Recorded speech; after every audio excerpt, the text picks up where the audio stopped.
Okay, so in order to notate this, let's take a guess at what key we're in.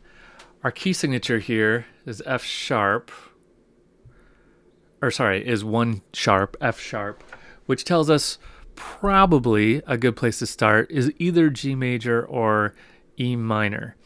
So let's just take a shot in the dark and say, do we think we're in a major key or a minor key? Given that this is the saddest thing you've ever heard, minor key might be a solid guess. We also get an E right there, big E's right there. So I'm going to go with E minor. I think that's a safe bet. Okay, so let's see if we can get through this. I'm going to take a wild shot that that's 1. E, E, G, B, E. E minor. Very good. So how many chords per measure do we have here? Here we have an F sharp. That could be a passing tone to G. Here's E, G, B. Still E minor. So this whole bar I'm going to call E minor. Okay, now let's look here. So here's our chromatic bass line, right? E, E, D sharp, D natural, C sharp, C natural, B, and then we don't go to B flat because that actually to B gets us our fourth. Jump down to G, A, B, B, E. Then we get back to E. So we have a little spin on the end of it, but that's cool. So let's see what we have here. We have a D sharp, an F sharp, an A, a B, and a G. Ugh, we have all kinds of crap there. Okay, let's just put all those notes together down here. So we have D sharp. Let me do it in a treble clef, just to make it a little bit easier. Okay, I'm just going to put all of them in one staff here. So we have a D sharp, F sharp, A, B, and a G. Look at that. That's just a mess. Okay, so clearly some of these notes are not in the chord. Let's see. Well, this looks like a pretty good triad, doesn't it? D sharp, F sharp, A. But this could be a triad too. G, B, up to D sharp. If we put this D sharp up an octave, now we have a triad between G, B, and D sharp. So I'm going to stick with D sharp being the root here and see what we can make of that.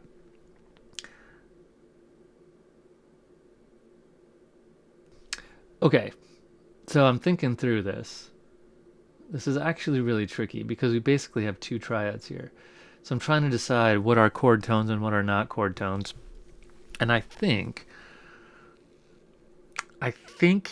this A is not a chord tone.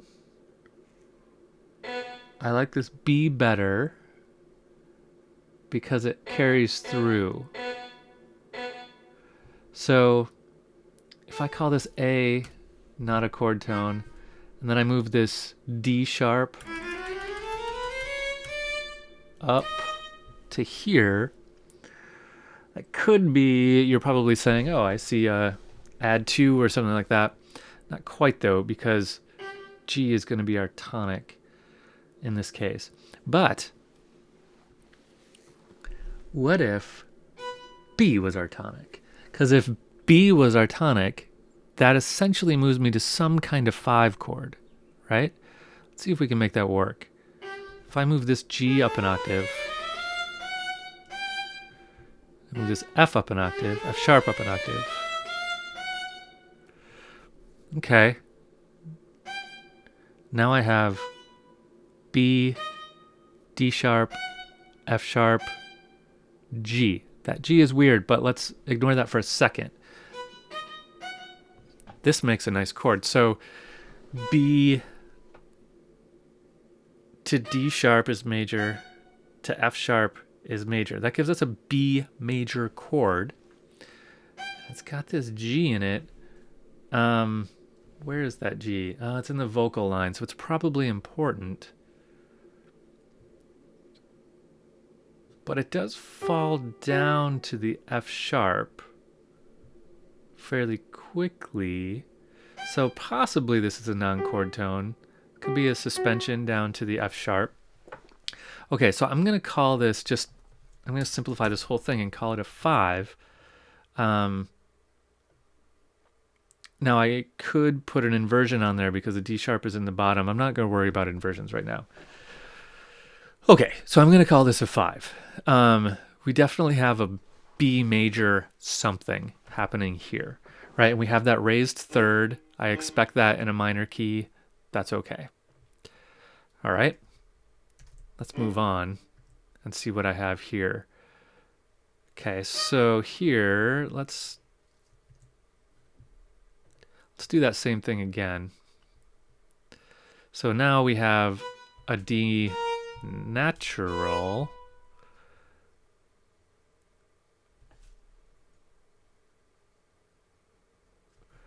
and an F sharp, a B, and a G sharp. Oops, I'm getting my treble clefs and bass clefs confused. Okay, I'm in treble clef here. It's weird having treble clef underneath the bass clef. Okay, so here I have a D. And here I have an F. Here I have a B, that's there, and a G sharp. Okay, what does that make? Weird. More weird stuff. I could have a kind of a B because I had a B major here. Now I would have a B minor because of that D natural.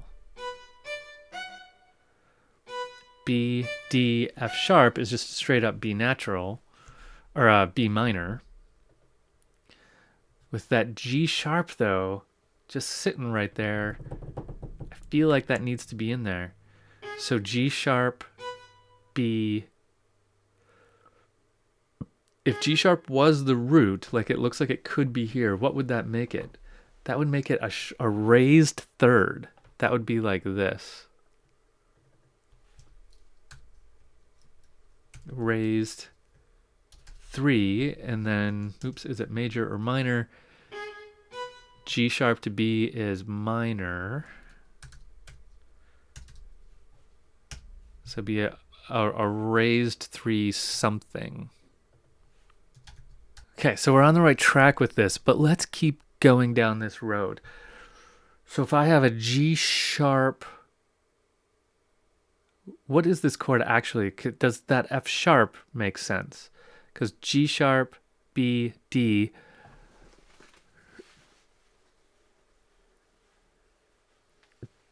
that's a minor.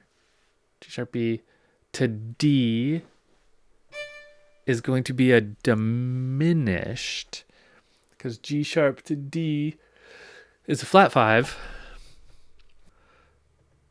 Okay, so what I really have here is like a 3 diminished 7. Right? Minor, minor, half diminished. Okay, so a raised 3, half diminished. That's weird. That's really weird. So here's what I'm going to do. I'm going to suspend my judgment on that chord for just a second. I'm going to go on to the next chord and see if this chord gives me any clue as to what this chord might actually be functioning as. So let's look here. So we have, well, let's do the same thing we were doing before here.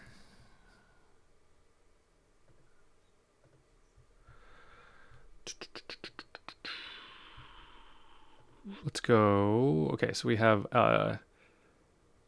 C sharp,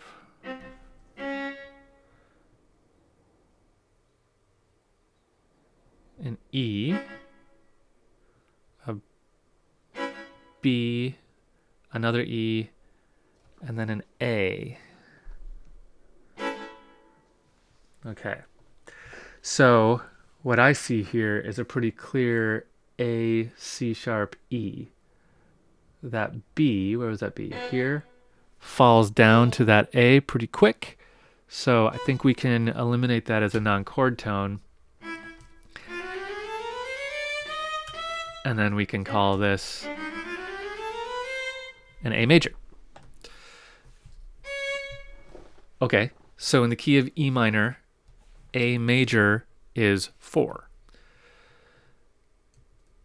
It's not in key because it's a major 4, but that's okay. All right, now that this is a major 4 and out of key in E minor, but that's all right. We'll call it a major 4. And it being out of key, we're just notating it by saying it's major using the capital Roman numerals, when it should be this is what would be expected in key, but we're going to do this. And that's okay. That's what he wrote. Okay, so now does this make sense? Almost. What if this was a leading tone diminished 7th chord pushing to 4? I think that would make sense, right? Look, we can see it just the way it's written right here. Pushing up. Which is interesting because this bass line, everything's pulling down, right? It's like down, down, down, down, chromatic down. But here we've actually established a harmony that's pushing up amidst that down, down, down, down, down, which is kind of neat. So I'm going to call this now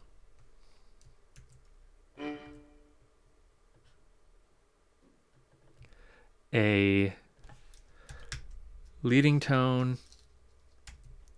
diminished 7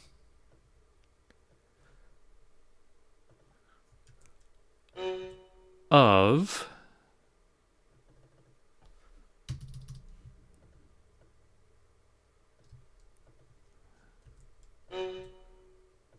4. Okay, so this is what it technically is, but that's not how it's functioning. So let's leave that down there. Oops. This is what it's actually doing. It's being a leading tone diminished 7th, pushing to 4, and then we get 4. Okay, pretty cool. Okay, so that also explains that A. Let's move on. So our pace of our chords here, the first chord took up this whole measure, but now I think we're on whole note and then half note. So 2 chords per measure, but split a little differently. All right, let's go here. And let's get this one. Let's get this chord, and then we'll break for a new video. So what do we have here? We have C natural. We have E. We have A. We have this D sharp. Where does this D sharp come from? But then moving up to A. Up to E. So this this half step down and then back up. Tempted to call that D sharp a non-chord tone, although it really sticks out, doesn't it?